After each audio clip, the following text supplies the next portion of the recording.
Assalamualaikum warahmatullahi wabarakatuh. Alhamdulillah, salatu wassalamu ala rasulillah wa la hawla wa la quwata illa billah ma ba'd. Pada kesempatan ini saya akan menyampaikan tentang Khulafaur Rasyidin. Khulafaur Rasyidin itu adalah gelar yang diberikan kepada 4 khalifah pertama di dalam Islam setelah yang menggantikan Nabi setelah Kanjeng Nabi Muhammad SAW. Ada 4. Pertama adalah Abu Bakar Siddiq, yang kedua Umar ibn Khattab, yang ketiga adalah Utsman ibn Affan, yang keempat adalah Ali bin Abi Thalib. Khulafaur Rasyidin ini berlangsung selama sekitar 30 tahun. Nah, sebagian ulama ada yang kemudian menambah satu lagi, yaitu Sayyidina Hasan bin Ali bin Abi Thalib, salah satu cucu Nabi. Tapi yang masyhur adalah 4 orang, dan itu yang sering kita sebut, yaitu Abu Bakar, Umar, Utsman, dan Ali, yang berlangsung selama sekitar 30 tahun. Pada kesempatan ini saya akan membicarakan 3 hal. Yang pertama adalah hubungan Khulafaur Rasyidin 4 tadi dengan Nabi, hubungan kayak apa. Kemudian yang kedua, saya akan menyampaikan tentang gelar yang mereka pakai, dan kemudian yang ketiga adalah sistem pergantian kepemimpinan yang terjadi di antara 4 khalifah tadi. Baik, yang pertama kita bicarakan tentang hubungan Khulafaur Rasyidin 4 ini dengan Kanjeng Nabi. Sebagaimana yang kita pahami, sebagaimana yang kita ketahui, 4 Khalifatur Rasyidin, Khulafaur Rasyidin 4 ini adalah orang-orang yang sangat dekat dengan Nabi. 2 tokoh yang pertama, Abu Bakar dan Umar, adalah mertua Nabi. Karena pertama Abu Bakar, salah satu putri beliau yang sangat luar biasa, yaitu Sayyidah Aisyah, itu menjadi satu istri Nabi. Kemudian Umar juga mertua Nabi, karena Sayyidah Hafsah, salah satu putri Umar bin Khattab, itu juga adalah salah satu dari istri Kanjeng Nabi. Sehingga Abu Bakar dan Umar adalah masing-masing mertua Kanjeng Nabi, sehingga hubungan beliau sangat dekat. Kemudian khalifah yang ketiga dan 4, yaitu Utsman dan Ali. 2 orang ini masing-masing adalah menantu Nabi. Jadi khalifah pertama dan kedua itu mertua Kanjeng Nabi, sementara khalifah yang ketiga dan 4 adalah menantu Nabi.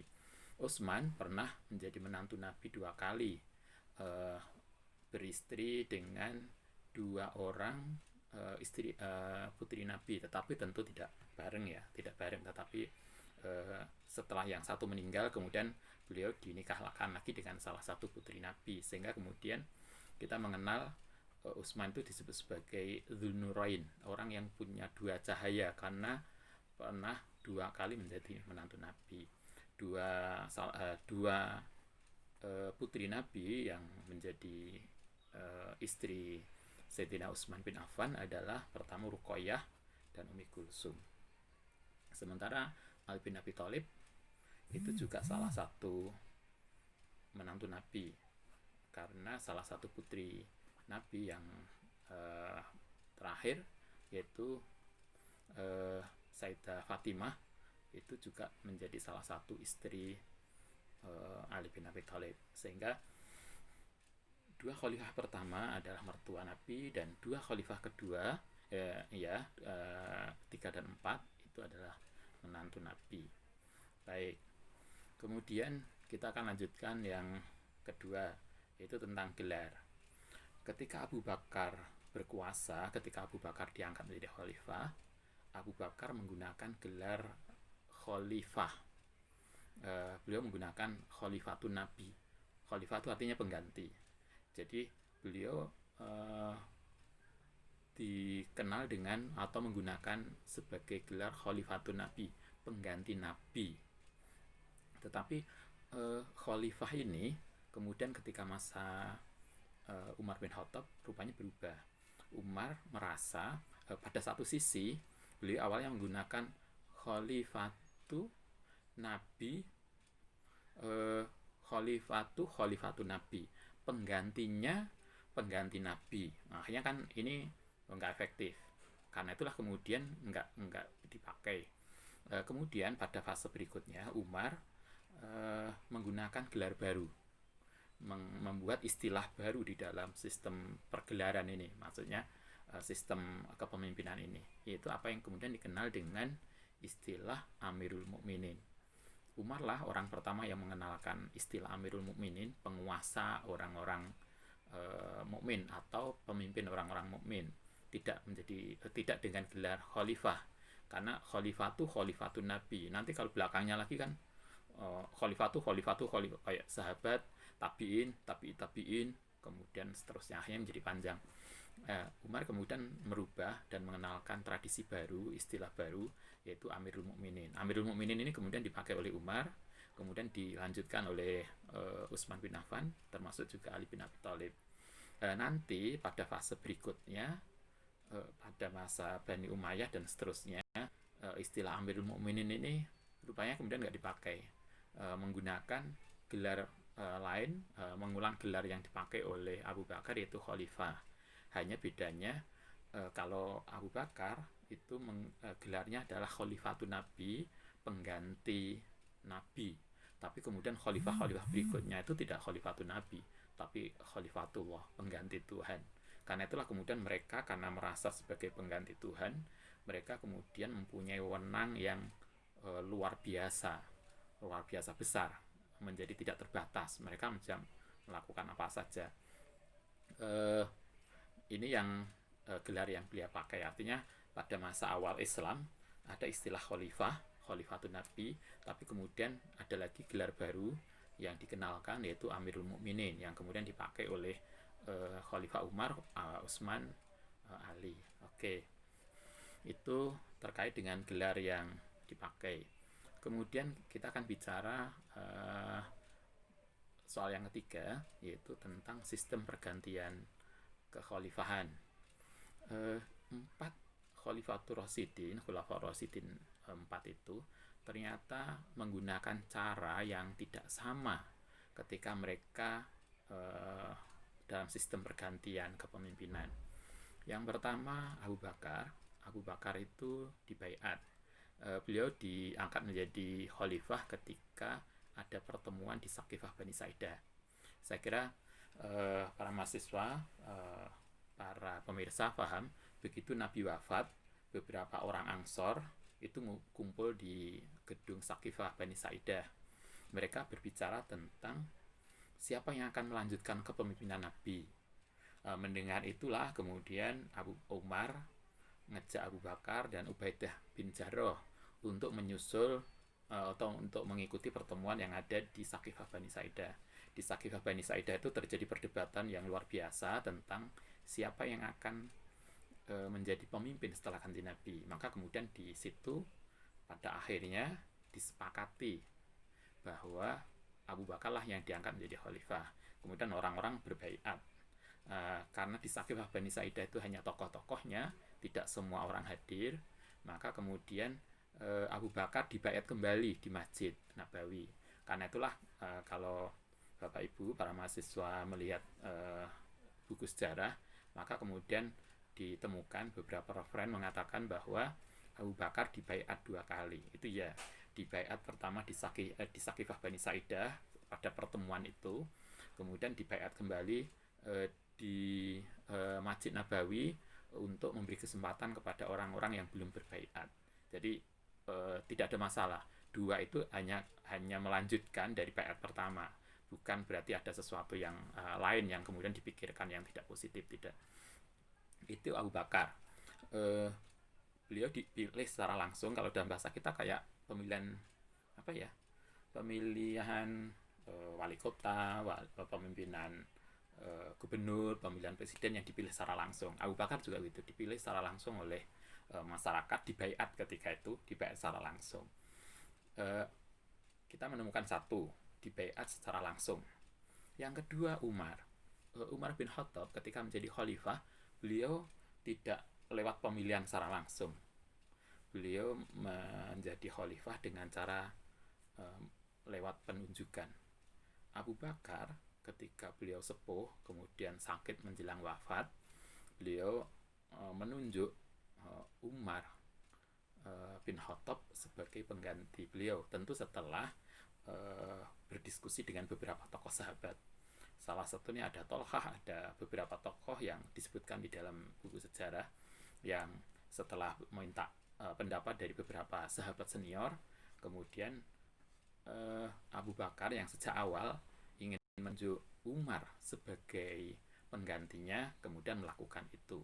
Jadi Umar mendapatkan jabatan bukan lewat pemilihan langsung yang ditawarkan kepada sahabat, kepada masyarakat, tetapi beliau mendapatkan jabatan itu dengan cara penunjukan langsung. Dari penunjukan itulah kemudian yang lain berbaiat, ya. Tetapi kan prosesnya ditunjuk dulu Umar oleh pemimpin sebelumnya. Itu model kedua. Berarti kita sudah mendapatkan dua model. Satu lewat pemilihan langsung, yang kedua lewat penunjukan. Kemudian ketika Umar sakit menjelang wafatnya dalam kasus pembunuhan, upaya pembunuhan, Umar kemudian beliau tidak mengikuti Abu Bakar yang menunjuk beliau. Juga beliau tidak membuat seperti Abu Bakar yang kemudian ditawarkan, kemudian disetujui. Beliau membuat model baru lagi, yaitu dengan tim formatur, di mana beliau menunjuk 6 orang untuk berdiskusi sendiri untuk menentukan siapa yang akan diangkat menjadi pemimpin mengganti beliau.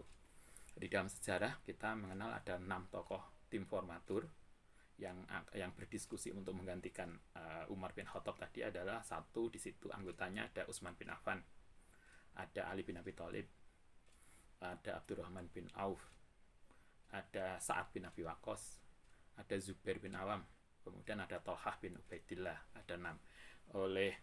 Jadi yang menentukan kalau Abu Bakar menunjuk Umar, satu orang calon tunggal yang ditunjuk. Nah, kalau Umar enggak, beliau menunjuk 6 orang yang kita sebut sebagai tim formatur untuk rapat sendiri, untuk berdiskusi sendiri, untuk menentukan siapa yang disepakati sebagai pemimpin di antara 6 orang tadi, yang nanti hasilnya kemudian akan diflorkan ke masyarakat untuk dibaiat. Di tim formatur itu kemudian disepakati yang menjadi pemimpin adalah Utsman ibnu Affan, salah satu dari menantu Kanjeng Nabi Muhammad SAW, yang di situ juga ada Ali dan yang lain. Tetapi forum kemudian menyepakati Utsman bin Affan. Artinya kita sudah mendapatkan tiga model pergantian pemimpin. Ada yang ditawarkan dan dipilih langsung, ada yang lewat penunjukan, dan yang ketiga adalah model tim formatur. Oke, itu sampai Utsman. Kemudian yang Ali bin Abi Thalib itu dipilih secara langsung ketika Utsman wafat di dalam kasus pemberontakan, kasus huru hara di Madinah. Kemudian setelah rame itu banyak sahabat yang ketika itu masih ngumpul di Madinah untuk meminta Ali bin Abi Thalib menjadi khalifah. Maka kemudian orang-orang berbaiat. Ali bin Abi Thalib dibaiat menjadi khalifah 7 hari setelah Utsman bin Affan wafat. Nah, dengan demikian kita belajar dari Khulafaur Rasyidin ini ada 3 sistem pergantian khalifah. Ada 3 sistem pergantian kepemimpinan.